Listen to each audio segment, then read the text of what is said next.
Jimmy, you're an escort, correct? That's a very unique job. Tell me, how does someone end up in that career? Well, I was a stripper first, and one of the guys who I was stripping with said to me, he said, Jimmy, since you don't like being a stripper anymore, being up on stage, it's hard, hiding that profession. Because people who I would know would walk into the club and, see me naked. Yeah. Even though I told them I did something else. Hard to hide when you're naked on a stage. So he said, why don't you get into something more discreet and, you can keep your anonymity. Right. Be an escort, and I never knew what it was at the time. Right. So what's it been like for you becoming an escort? Do you enjoy your work? Yeah, I really do enjoy my work. I get to meet new people and all the time, and I'm a people person, and it just worked out great for me. Mm-hmm. Well, that's good. Now, it must be difficult though in your own personal life. Living the life of an escort, you must get a lot of flack from your family, your friends, people who are aware of what you're doing. I'm not staying on the street corner soliciting Right. in any way. Like, I'm not a hooker. A car drives by, $20, something like that. Right. I'm like, it's really high end, high class, clientele who I cater to. Right. And I don't really tell a lot of family and friends because the stereotype that's associated with it. Right. It's just not acceptable in our culture, basically. Right. He's an escort. He's a drug addict. He's standing on a street corner. He's addicted to everything under the sun. Right. Right. But that's not your experience as an escort. No. My experience as an escort, I've traveled all over the world. I don't have to be a stripper anymore, thank God. I get to meet really influential people and a lot of great people around the city and internationally, Mm-hmm. and do a lot of high-end things I've never been able to do Right. in another profession. I get what the best part is. The best part about being an escort is I'm my own boss. I get to pick my own hours. I make a lot of money. And you have a lot of sex. Now, it's got to be difficult to have that much sex, because if you're getting more than one client a day, I mean, the male anatomy can only do so much. That must be hard. I see about 4 or 5 people a day sometimes. My biggest, largest amount of people who I've seen in one day have to be 9 people. I'm tired just thinking about it.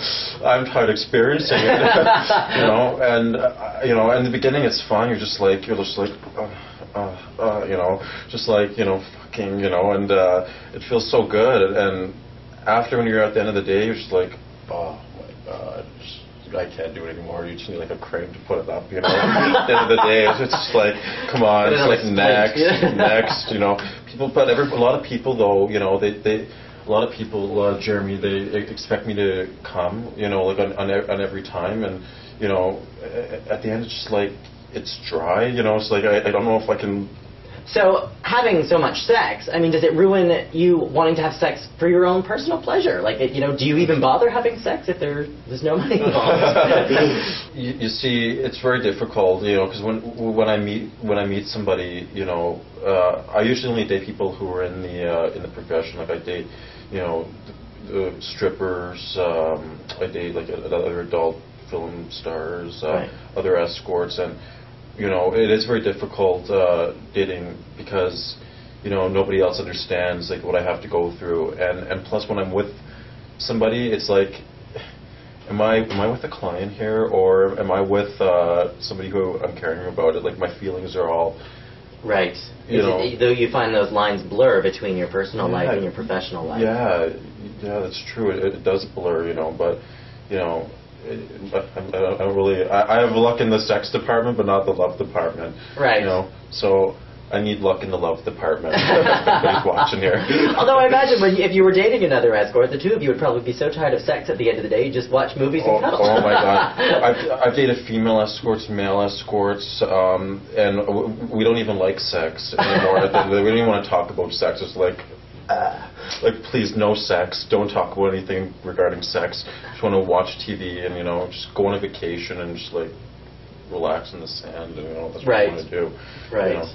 So I guess a big question for a lot of people who might be entering this kind of an industry is like, what kind of longevity can you expect? I mean, gay culture in general is obsessed with youth, so there's got to be a timeline on being an escort.